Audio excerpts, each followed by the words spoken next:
Hi, I'm John Storms, and this is my 2023 behind the scenes video. Okay, so we're going to start off the video with our control station. This is where the lights run from. And actually, there's a lot of wires and computer here, but really, the entire show is controlled by this little Raspberry Pi. It's a Raspberry Pi 4. It is running FPP for the Falcon Pi player. And it has all of the software it needs to run the show. And what's great is it doesn't have a lot of extra software, so you don't run into latency issues or hitching in the display, which in the past when I've run Windows, even with Xscheduler, even stripping everything out I could, every once in a while I'd get a little bit of hitching, which made making videos tough. So it runs off of this, and I have it set up on a hardwired Ethernet network, so we have good speed. And then this outputs here to our radio, which is the mobile black box Eclipse 4000, which is now, geez, I got that for the 2010 show, so that is a 13-year-old transmitter. We take good care of it. The antenna is right here, and it is pushed down all the way, but we get a nice clear signal. Here is a little radio I use to listen, but I usually use my little portable radio here, which is rechargeable with USB. And what I do is I carry this around with me when I'm testing and stuff like that, so I can hear the radio. When I do the videos, I actually will strip the audio out of the video and then overlay it with the MP3 file, so it's perfect every time. My show, I run it off of these remote controlled outlets. So I have an app that will turn them on and off. So I will turn those on around 5 o'clock, turn them off around midnight, and then I run the show within that window.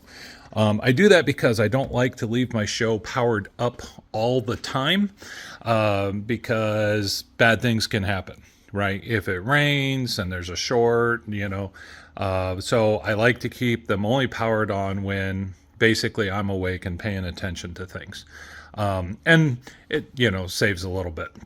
And it's kind of cool.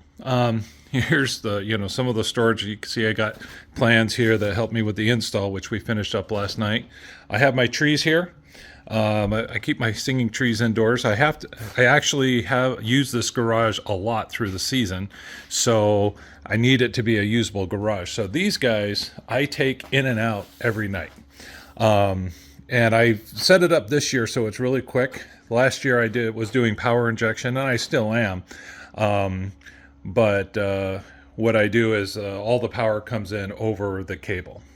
And then I split it out and power balance it to the end. And that works really well. So that way I only have one connection to make, and they go really quick. These trees are from EFL Designs by Jackie. They're wonderful trees. They got a lot of character. And I built these little PVC exoskeletons in the back so they're easy to move around. And there are 4 of those guys. Up above here is where the snowflakes usually live, but they're out. We will do a storage video once we put everything back in. I got the storage video from 2022 posted. The cactus goes up there. This is our old sleigh. We retired it this year, so it's out. We got the new one out in the yard. So over here we have our deer, and we have a full team of deer, including Rudolph. Rudolph's nose is an old incandescent bulb. It is the only non-LED bulb in the whole display. I've seen a lot of posts about people wanting, how do they do these? And we didn't do this real high fidelity. What I do is I just start at the bottom leg, go up, down, across the body, that leg, and then end up at the head. And there's 250 lights on each deer, except for the first one. There's 100 on Rudolph. And then what I do is I do a very simple polygon model, which is just a zip, zap, down, and up. Okay. So literally the polygon is 1 line, 2 lines, 3, 4. And then it evenly distributes the 250 lights across it, and it actually models it pretty well. I was surprised. I later did a high fidelity model in 3D and wasn't as happy with it, so I switched back. Over here is the new sleigh. So this is the sleigh they had out at, I think it was Sam's Club the other year. and the other one was just too small. It looked funny. Now I have 100 pixels on this. I need to come back and add more. What I want to do is replace these side panels with coral and drill it full of holes and fill it up with pixels, and then it will look pretty cool. I have a power injection box hiding underneath it. Then for the reins, I have some strips. Strips are awful because when a pixel goes out, you can't fix it. So I'll use the strips for about 2 or 3 years, and then they get retired and I just buy new ones. But those are the only strips in the whole display. I outlined the yard. The yard is outlined with the 24 millimeter bulbs. I have these black stakes from Home Depot, which work really, really well. And then you can see where I have the connections. Almost every connection in the display, first of all, you can see that there's some dielectric grease there. So I coat the grooves, the threads, with dielectric grease to make the connections watertight. Just a little rubber seal won't make them watertight. Water will still get in there. And then I raise the connection off the ground so that if water does get in there, it doesn't have an opportunity to make a ground connection, which is what hurts the lights. And you can see here, I do the same with the power injection, right? I got a better example of power injection. It's easier to see. So power injection, a lot of people will shy away from it. It's really not that hard. What I do is I just have a power injection tee, right? And on this end here, I pull the data pin, and then it runs back to the power injection box. So it's just getting positive and negative DC, and then I just inject it. So this run I have 2. Others I put it in when needed. You can go, I run the show at 30% brightness, so you can run about 200 lights on 30%, but I test everything out on the, inside, over the summer before bringing it out. That way I know when I put it out here that it's going to work. Okay. I got a Santa Claus there who's getting faded, needs to be replaced. Here I have a controller stack. I have them mounted on these rebar frames, and then I cover them with a black garbage bag to protect them from the weather. So inside of there is a power injection box, a Falcon controller, and then I also have a Pixel to Things, and the Pixel to Things controls the AC elements. So last year was the first year I got rid of all the Lightorama boxes in the yard. This is the second year, and pretty much it controls the lights in these very faded presents, and the somewhat faded snowman, Santa Claus, and of course Rudolph's nose. All right, over on the side of the house here, I have a power injection box. I have another one of the remote outlets. I put everything on power strips just because we do get lightning here. And also the network connections, I get APC network surge protectors to protect them. I did take a lightning strike the other year in 2021, and it caused a lot of damage. Lost several controllers, a couple power injection boxes, couple power supplies, and it was a pain. Now, one of the questions I get a lot is how do I connect the snowflakes to the house? So on the side here, I did a look. When I do something to the house, I usually do it on the side of the house where nobody will see as a test. And I got my tester right here. So what I do is I drill with a masonry bit into the wall, and then I tap in a number 8 drywall anchor, and then I have a little screw eye that I screw into that. And then I can hook the snowflakes to that. Okay. Oh, hey Max, you gonna help? You gonna help do the tour? This is Max. We got him the other year during COVID. Okay, you have to stay here. You can't come. No, you can't help. You gotta stay. Okay, you stay. Good dog. You're a good boy. The smaller snowflakes, I use the zip ties with the little cable guard, right? And I run it through the top portion or through a hole. And then I have these S-binder clips that I get at Home Depot, and I connect them like that. Now here, I can connect it to another snowflake. So if they're vertical like this, I'll chain them together, okay? And then the bigger snowflakes on the back, I'll have, you know, a clip that I'll wire in. So right here you can see I have a metal wire. It goes through and it's clipping on. Now some of the snowflakes will hang, like in this case I have a PVC rod that I've attached, and I hang the snowflakes from there just because it's really convenient to do so on the overhang. Here I have the pergola, and I just have the screw eyes installed. Here's a screw eye. Now these screw eyes aren't for hanging snowflakes. I use these for fishing line, because once the snowflakes are up, wind is your enemy, right? You can imagine what a good gust of wind would do to a bunch of little coroplast snowflakes. So these are all held down with a spider web of fishing line, and when the wind blows, these things don't move at all. The ones there on the pergola, the little fake pergola, they move a little bit, but not very much, and that keeps them from scraping around. And then the two snowflakes up there on the roof, they're held on by gravity, so you know, wish me the best of luck. We've had a couple close calls, but you know, they've never come down. I put up bicycle lights, and then what I do is for the pixel at the top of each icicle, I will use a glue gun to put on a C9 cover, and because I like having the bigger bulb on top to make it look like it's the roof is lined. And then I model them such that I can turn on just the top ones easily. Okay, so I am behind my false pergola that's on the front of my house above my 2-car garage. And what I've done here is the entire length of it, I've run this cobalt track, and I believe this is the brand from Lowe's. And you can buy the shelves that pop in, and I pop the shelves out in the off season. But you know, this one is holding a Falcon controller. Here I have a power strip. This one's holding a power injection box. This one's holding a power injection box.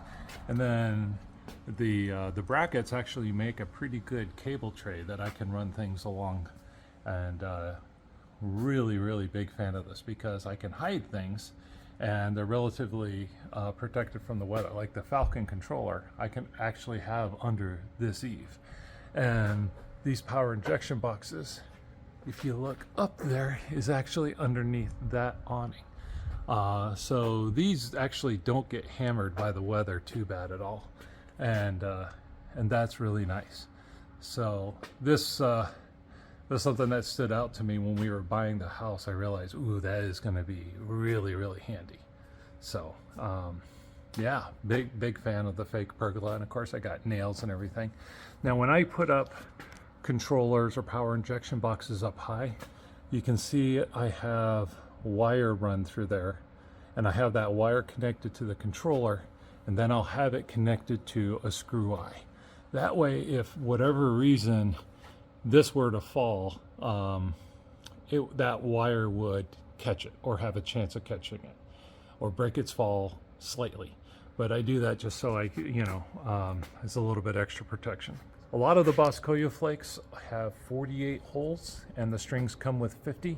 I don't cut the strings unless I have to, because I can solder things back together, but for whatever reason, soldering is never as good as the original factory made. So what I do is I just take liquid tape, and I paint over those two bulbs. And if I ever want them back, I can peel the tape off, and they're back. And then in this form, they don't bother anything. And so when I have them in the models, I just have two extra notes, 49 and 50. Just pop them anywhere in the model. That way everything renders fine, and they don't get in the way. Also, I mark everything. So every power injection cable is marked with a red tag, and it's labeled to a port number. Okay. Every controller port, every prop is labeled with a port number and what the prop is. And of course, I do the same on the controller side. That helps with install. And I color code things as much as possible. Like here you can see the yellow electrical tape goes with the yellow electrical tape, and the orange goes with the orange, right? That helps putting things together. Over here we have pink going with pink, and it makes install a lot easier, because when you're on the ladder you don't want to have to be trying to figure out what did you mean to do here. And I'm a big fan of testing everything inside, especially since I get the crew to put everything up high. I have to make sure it's right the first time. The snowflakes, I think there's like 106 snowflakes if I remember right. I haven't counted in a long time, and X-Lights is nice that you don't have to. Now the high stuff is really dangerous. I get a crew to put in the high stuff for me, and they have been helping me with my lights since 2011. It's a lawn care service that does Christmas lights other times of the year. Here is the cactus. The cactus has 750 lights on it, and it's controlled by a controller that is right in here inside the garage. So this is the cactus power injection box. And then here is the Falcon controller that controls the cactus as well as the singing trees. And then these are my cables. These are my 4 cables for the singing trees.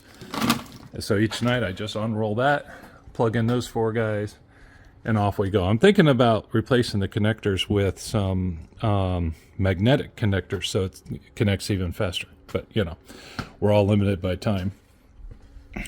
Here are the lawn stakes that I use from Home Depot, and they work really, really well with those 24 millimeter bulbs, which are WS2811 12 volts from Paul Zhang. This is my network hub. It's just a TP-Link box, literally the cheapest thing I could find, and it does a great job. And of course I have networking cables that run out to the various things. I would highly recommend getting a network tester or a Cat5 tester before you run any cable, because it's a pain to realize you run the cable up and down and through everything and then realize it's bad.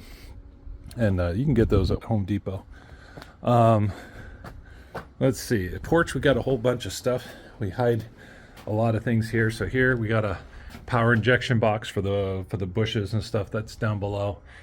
Here we have a big fat F16 V4, and it has 2 expansion cards for growth.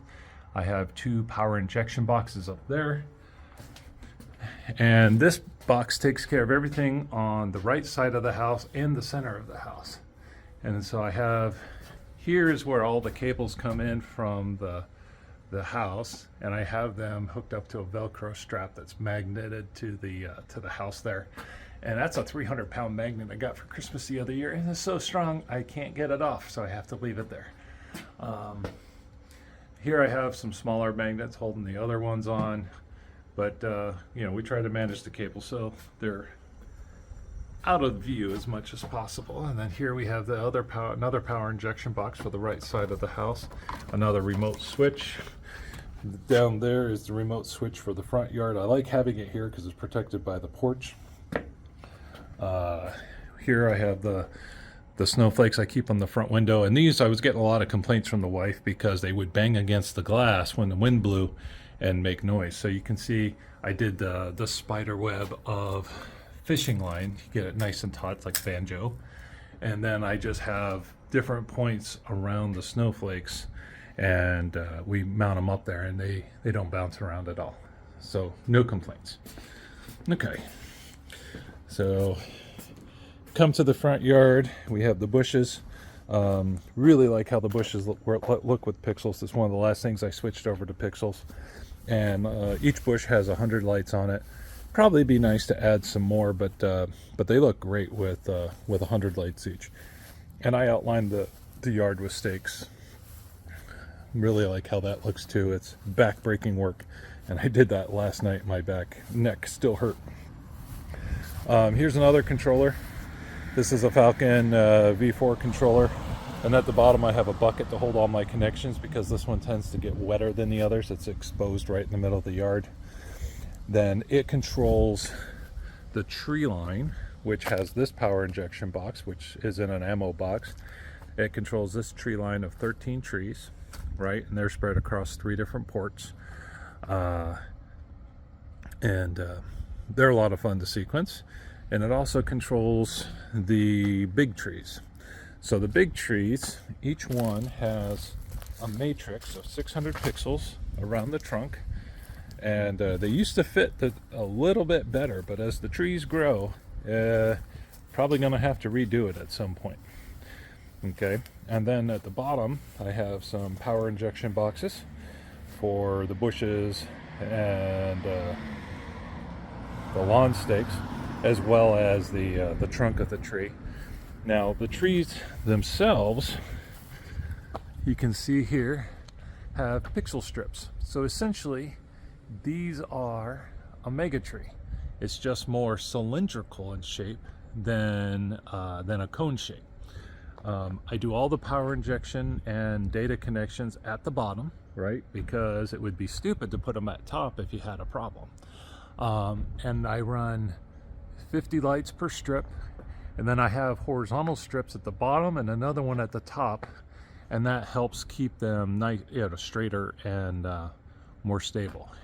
And trying to get things straight is a real pain on a live tree, let me tell you, just because they're very, very organic. Get a cherry picker, and these are the first things I typically do now when I set up the display, is set up these trees.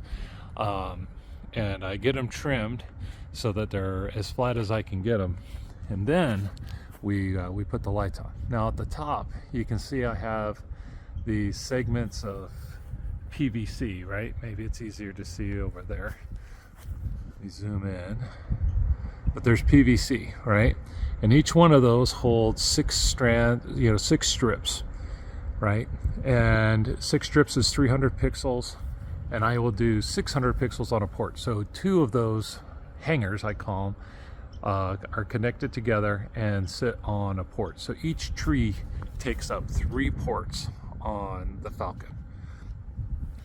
And then of course I do power injection, and for power injection each tree has a bucket of power.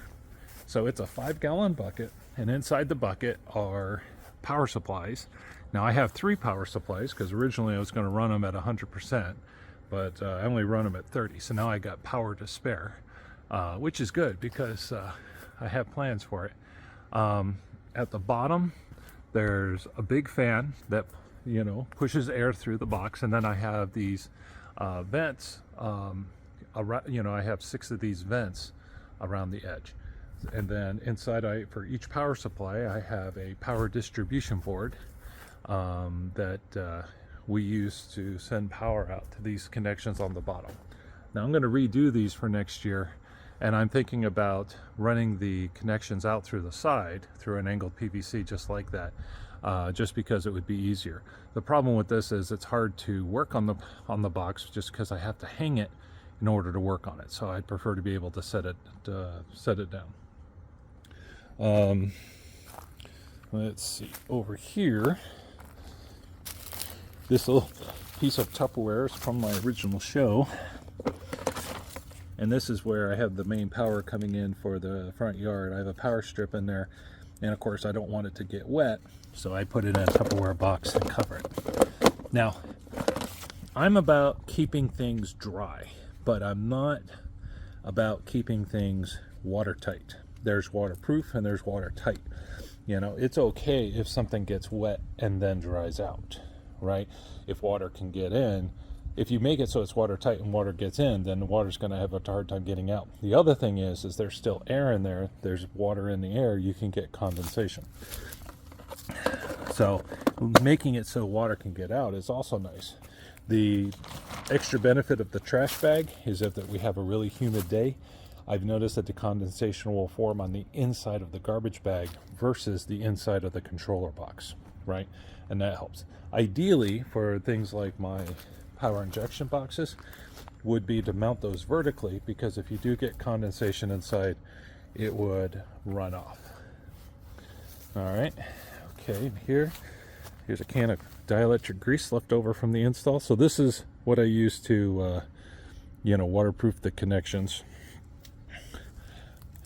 It's super nice, and I get a fair amount of, even in Texas I get a fair amount of rain in the wintertime, so the dielectric grease is very useful. So I grease every connection, and I try to keep as many of them off the ground as possible. I'm sure if you look in the video you'll see places where I've missed a few. I'm not perfect, but we try to keep them off the ground, like that one right there. And then of course I need to get this cable underneath. When I have runs across the grass, I put it in there because we do have, like, the gas meter guy will come through, and we want to avoid him tripping and suing us. These trees, when we moved in, were real tiny.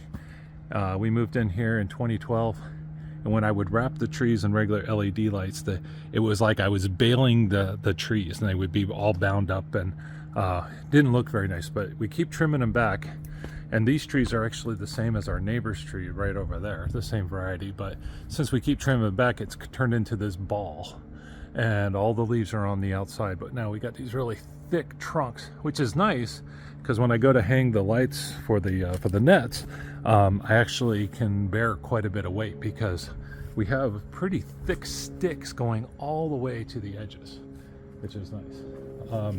These are my crepe myrtles. I have pixels on the crepe myrtles. Again, this is a place where I don't model it to high fidelity. This one I have it set up as a spiral tree, and I just wrap it about that far up. And then I don't worry about the canopy. Why? Because I don't know what to do with it. Some years I've cut all the branches off because the crepe myrtles grow back really, really quick. But my wife wants these to get bigger. So we're gonna give her way and let them get bigger. On the house, let's see, we got the wreaths. I really would like to switch these over to some coral wreaths, but my kids love the natural wreath. Those are some of the oldest pixels in the display now. I'd really like to go and switch those out with some of the 24mm bulbs and maybe make them a bit more dense, but we'll have to see what time allows for.